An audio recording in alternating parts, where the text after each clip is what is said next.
ده النهارده فطار اليوم ال16 من رمضان، واحنا كنا معزومين بره يعني، بس انا ما قدرتش اروح فبعتوا لنا الفطار في البيت.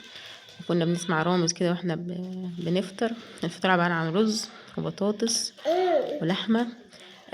مفيش حاجات كتيرة يعني. ولو هتاكلي كمان طبق سلطة هيبقى كويس جدا معاكي، عشان ما تاكليش كتيرة في الرز والنشويات. هو المفروض كنت بدأت باللحمة البروتين يعني، بس انا طبعا انا بحب الرز فبدأت الصراحة بالرز. ولازم يا جماعة احنا في الشهور الأخيرة دي ناكل كويس عشان الأنيميا. وحطيت للولاد كده على جنب ياكلوا رز وبتاع، وانا كنت قاعدة قدامهم براقبهم طبعا بيعملوا ايه. ولازم تاخدي فيتاميناتك كويس اول باول عشان الولادة، وعشان ما تتعبيش وما تضطريش ان البيبي يدخل حضانة. فاهتمي بصحتك وكلي اكل صحي. وما تاكليش حلويات كتيرة بعد الفطار، اشربي مية.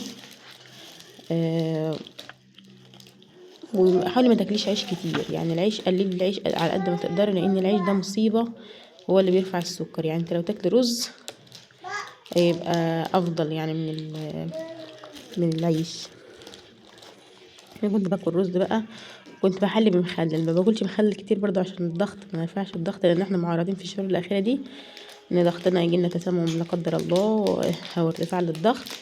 وتشيكي كده على الانيميا الشهر ده كتير علشان الولاده، وتاخدي الكالسيوم بتاعك. وانا كنت هنا باخد بقى ايه السدوفاج بين الاكل عشان ما يوجعش معدتي.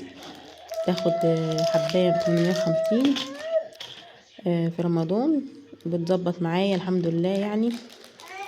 وباكل ساعات حلويات يعني كده بعد العشاء بعد التراويح، باكل حلويات نفسي ما بتروح لها يعني، فباكلها عادي.